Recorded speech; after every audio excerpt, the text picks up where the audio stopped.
Hi friends, welcome to my channel Maths for Pathways. I am again over here with the new test paper, that is Biology IB Standard Level Paper 3.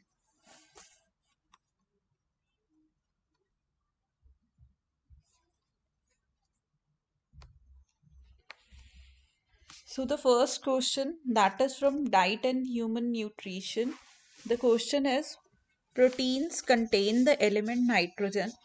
When a person is in nitrogen balance, they are taking in as much nitrogen and protein as they are losing in nitrogen compounds in urine, sweat, and feces. Adult volunteers in an experiment were given a protein free diet for 1 week. During this period, they started to break down body tissue to obtain a supply of amino acids.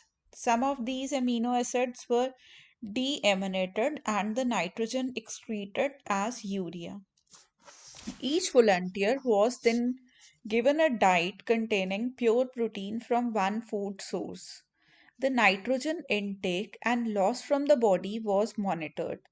So the graph below shows the net change in nitrogen content of the body at different levels of protein intake for each source. The scales are the same for both x's and are in arbitrary units. So over here the graph has been given, and on the basis of the graph they have asked the question. This is paper 3. In this the graph questions used to come, so you may clear your concept once and practice a lot of test papers so that it may be clear to you that whenever any graph question comes, you are able to respond it because it's quite easy. Just you have to apply your little bit of mind. Then the question was, state how many units of groundnut are required to achieve nitrogen balance. This is 12 ARB, means arbitrary units. Groundnut is on 12. You are able to see over here in the graph. The next question is, identify the protein source that can be used most efficiently. The most efficiently used is whole egg and the least efficiently used is gelatin. So the second question is, suggest reason for the differences in efficiency.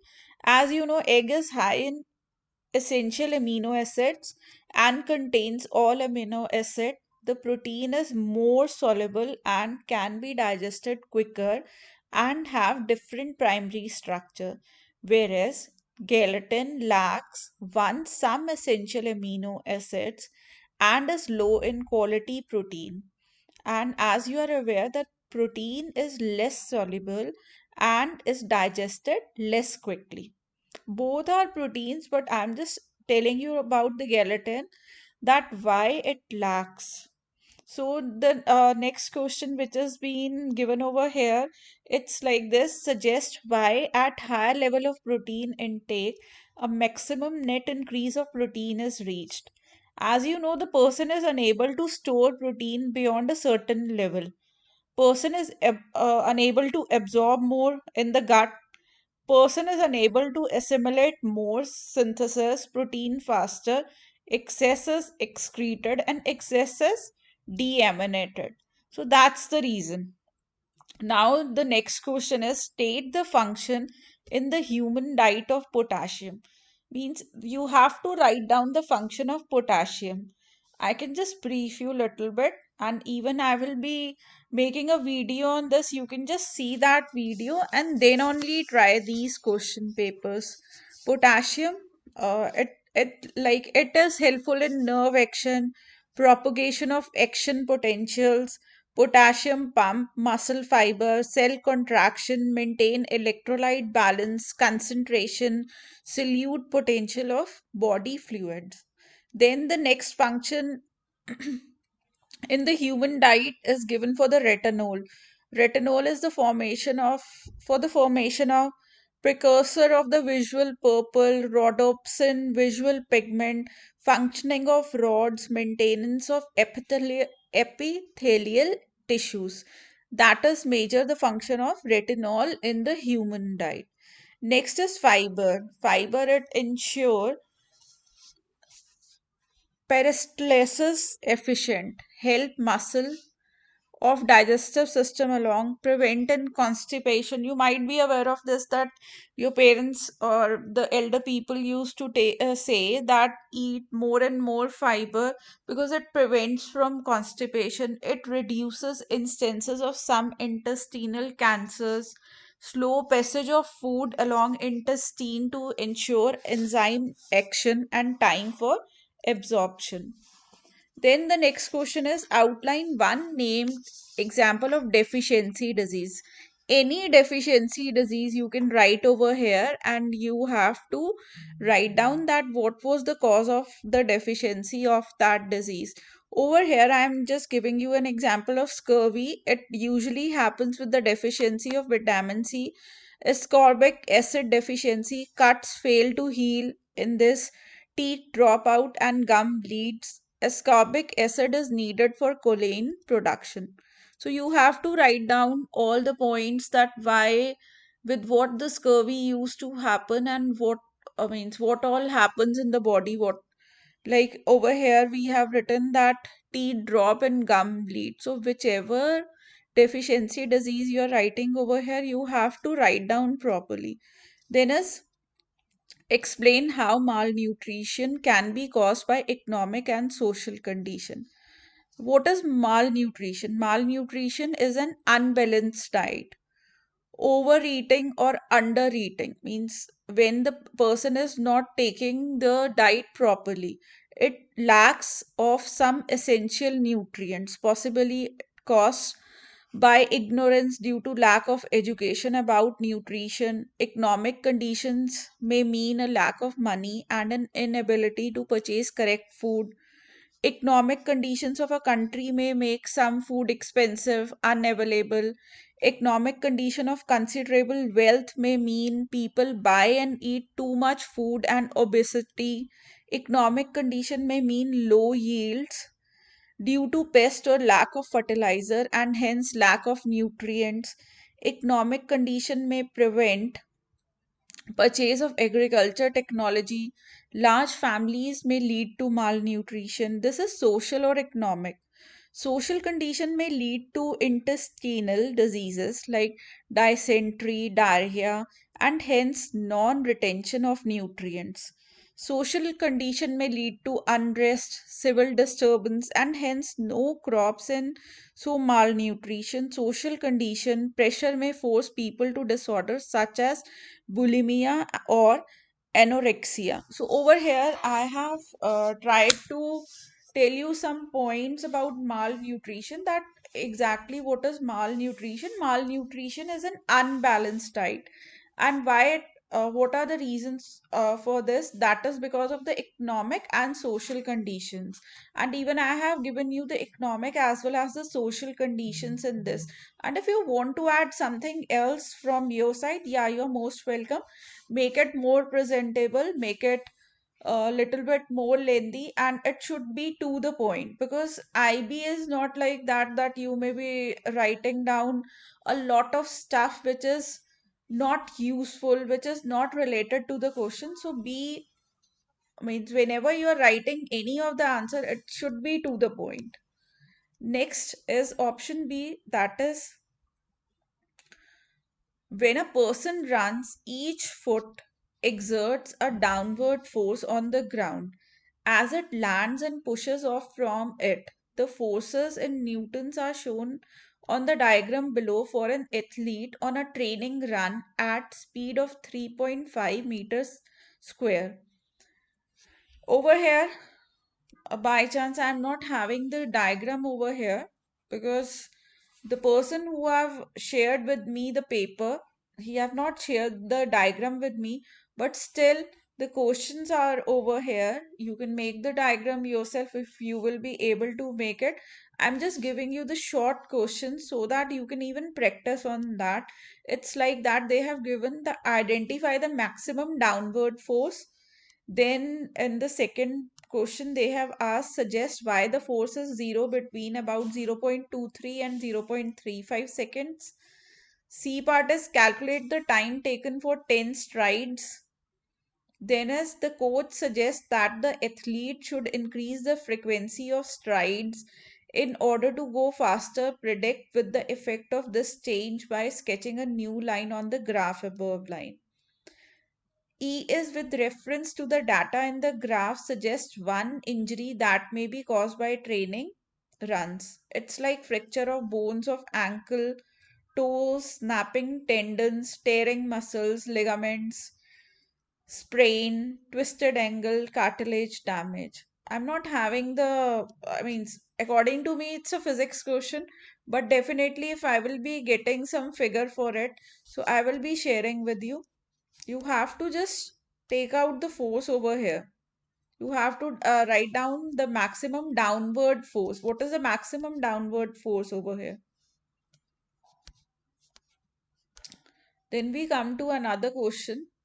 It is like this: if a muscle uses ATP to provide energy for contraction but no more is produced, the ATP supplies of the muscle will run out. Estimate how long this will take: a few seconds, 2 to 10 seconds. Then is outline the role of myoglobin in muscles. What is the role of myoglobin in muscles? It acts as a store of oxygen. It binds oxygen. When oxygen concentration in the muscle falls to a very low value, it can release oxygen to maintain aerobiosis, allows aerobic cell respiration to continue for longer.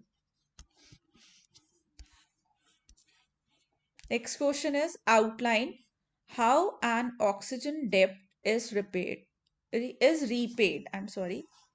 Lactate is slowly converted back to pyruvate. Lactate is broken down, which creates NADH plus H, which must be reoxidized using oxygen from the air after exercise has been completed. It increased breathing.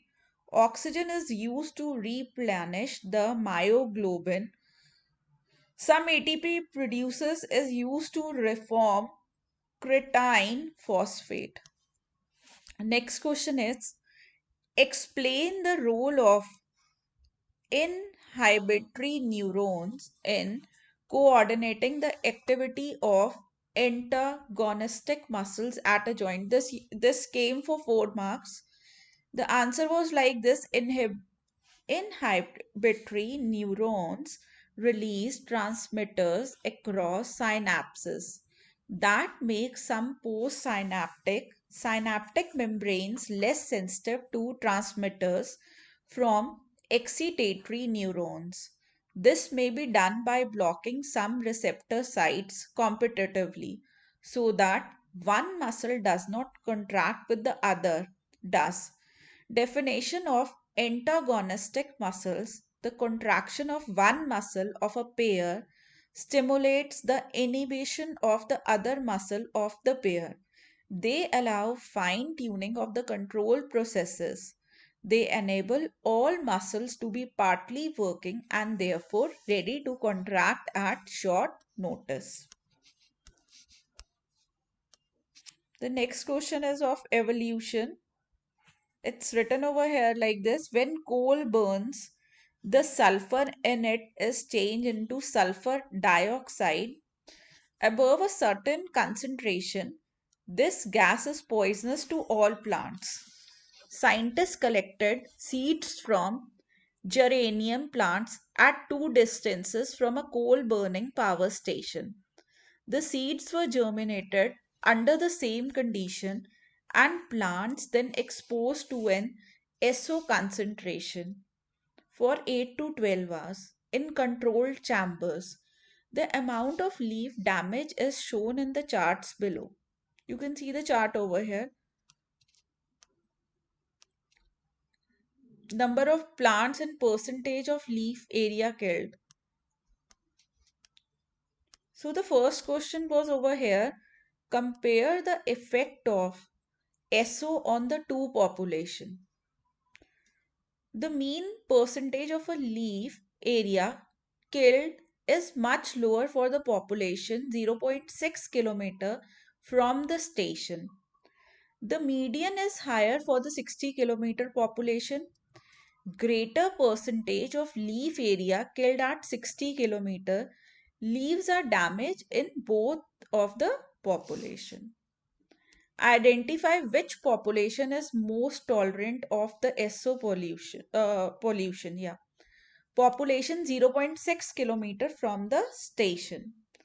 Next question was predict how the population of plants growing 60 kilometer from the power station would change if another powered station was constructed close to them. Initially, many of them would be killed. Those naturally more resistant with appropriate genes alleles would survive through natural selection. But with some restricted growth, these plants would crossbreed and spread. The distribution of the plants would become similar to the one 0.6 kilometer in the question.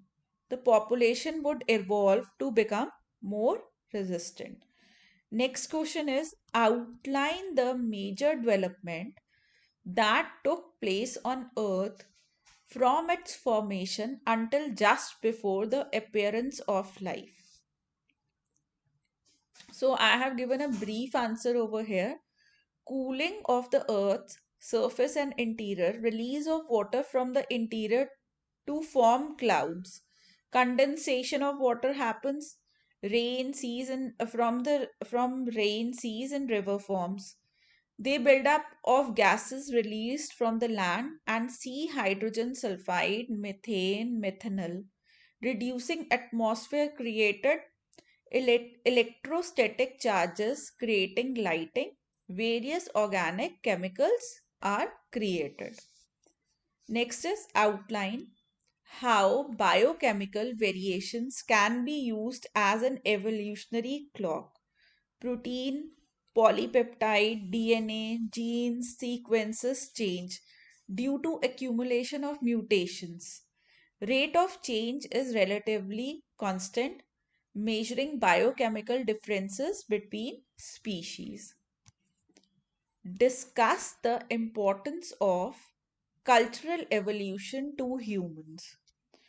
Cultural evolution is basically passing down knowledge, ideas between generation.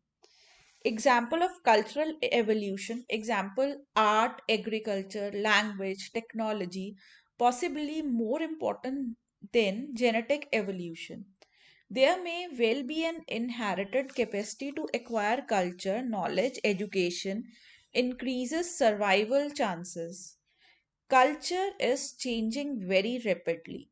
Cultural evolution is rapid. Human lifestyles therefore change rapidly. Some traditions have been lost. Cultural evolution was not as important in early evolution, where fitness in the general sense was paramount. Next question is over here. A diagram of an eye is given, and you have to identify part 1, 2, and 3. One is lens, second is suspensory ligament, third one is fovea, yellow spot. Next question from this topic is outline the principle of trichromacy in relation to color vision. There are three different types of cone cells. There are three different forms of the visual pigment. Each responds to a different color, red, blue, or green. Other colors are perceived by differential stimulation of these. Next question is explain with examples the responses animal can make to stimuli from a particular direction. Movement towards a stimulus is said to be positive.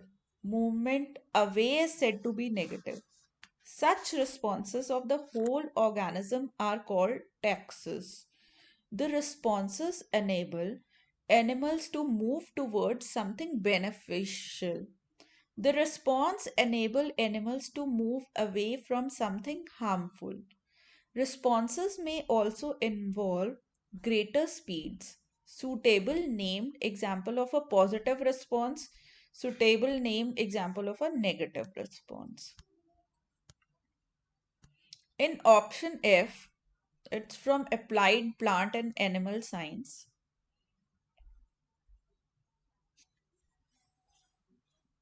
Question is like this: enough food is produced on earth to feed everyone. However, many millions of people are starving. One reason is that this food is distributed very unevenly and does not match the distribution of the human population. The table below shows the production of some classes of food and the percentage of human population that live in five areas. The value for food production are in millions of tons. So over here the complete chart is being given, and on basis of it they have asked some question. First question is identify which of the five areas has the greatest overall food production. Overall food production means of meat, vegetable, pulses, cereals. It's China, 695 million tons. Next question is compare the productivity of Western Europe with Latin America by giving one similarity and one difference. You have to give the one similarity in between Western Europe and Latin America as well as one difference. Similarity is that same quantity of root crops produced for both region. Both region produce more cereals than other crops. Both regions have pulses as their lowest production. Both regions produce more vegetables than meat. And difference in between both the countries is Latin America produces more pulses than Western Europe. Total productivity of the Latin America is much less than that of Western Europe. Next question, which is being given over here on the basis of this chart, is explain which region is most likely to have the greatest problem feeding its population. That is Africa, because smallest production of food per unit of population, that is 24 million tons per 1% of the population. So that's the reason that is the greatest problem. Suggest, next question is suggest one disadvantage of transporting food over long distances. First is that it becomes expensive. High energy use food may deteriorate during transportation. It may lose nutritional values also. Next question, which is over here, it's state three ways in which plant substance can be used commercially. It's promote rooting, induce flowering at required time, prolong the period of flowering, make plants larger, keep cut flowers alive longer, produce fruits without seeds, promote seed germination, kill weeds. So this all will help in the commercialization. These ways will definitely help in the growth of the plant. Next question is outline two results of intensive monoculture.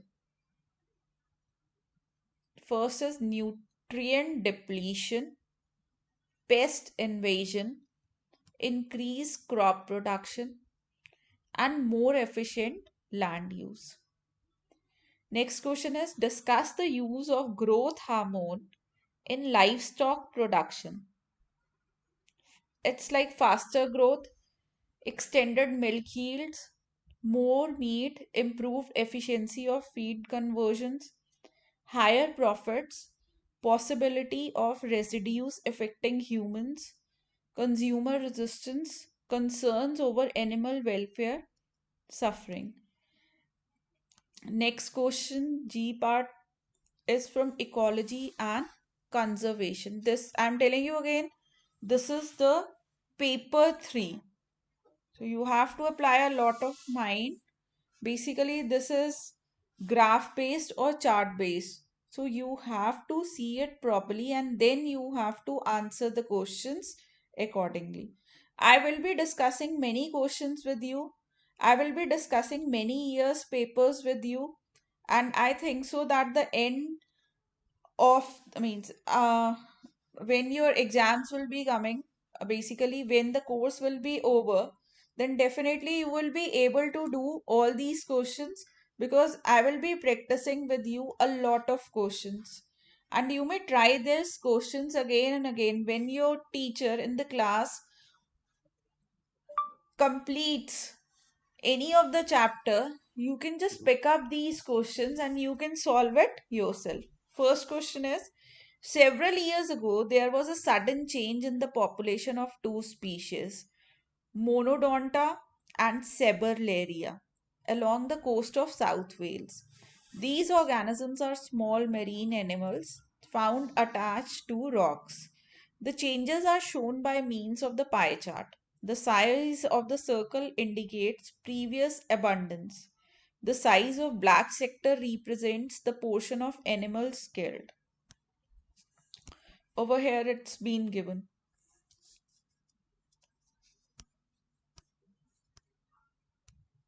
Now you have to compare the distribution of the two species before the change. M. lanata was found on the west part of the coast, uh, northwest, southeast. Even you have been given the map also for that. Was found on the west part of the coast, whereas S. elevilta was not. S. elevilta was found further east, nearer the river mouth, only on the southern coast. Both were found along the south coast. M. lanata was more widespread than S. elevilta. Next question is, suggest two factors which could affect the natural distribution of two species. Salinity of water, wave action, temperature of the water, tidal movements, food supply, breeding territory, presence of predators, fishermen, and river currents. Next question. The death of the animals was caused by oil pollution from a ship. Annotate one of the maps to show where the oil was most likely to have been spilled. Give a reason for your answer. For the location, accept any point in the water in the right half of the diagram. Highest death rates is in this area only. Next question is, compare the relatively biodiversity of a temperature forest and a region of tundra. Temperature forest has a much greater biodiversity than tundra. The biodiversity of temperate forest is generally reduced in winter compared with summer. This is true also of tundra, but the range of changes is generally much less. The primary productivity of temperature forest is much greater, which may contribute to the greater biodiversity. The range of habitats next is greater in temperate forest, which leads to more biodiversity. No trees, few flowering plants in tundra, but many in temperate forest. Next question is, outline one way in which biodiversity can be conserved by. Over, I have written some points over here: data collection, legislation, captive breeding. Rest you have to write down yourself. Explain how living things convert oxygen to and from oxygen containing compound. Oxygen converted from gas to water by respiration. Respiration uses oxygen. Water is hydrolyzed in photosynthesis to produce gaseous oxygen. Photosynthesis produces oxygen. Nitrites are converted to nitrates by some bacteria. Ammonia is converted to nitrites using gaseous oxygen by some bacteria. Nitrates are reduced back to nitrogen and the oxygen is converted to water. These conversions are carried out by enzymes. Light energy is used to hydrolyze water in photosynthesis. So, with this, I end with the paper 3 of May 2000. If you really like our video, do subscribe our channel, give more and more likes to our channel, share with your friends. I will be sharing many more papers with you. With the end of the year, you will be prepared so well that you will be liking our channel like anything. Thank you. Have a nice day. Keep smiling. Bye. All the best.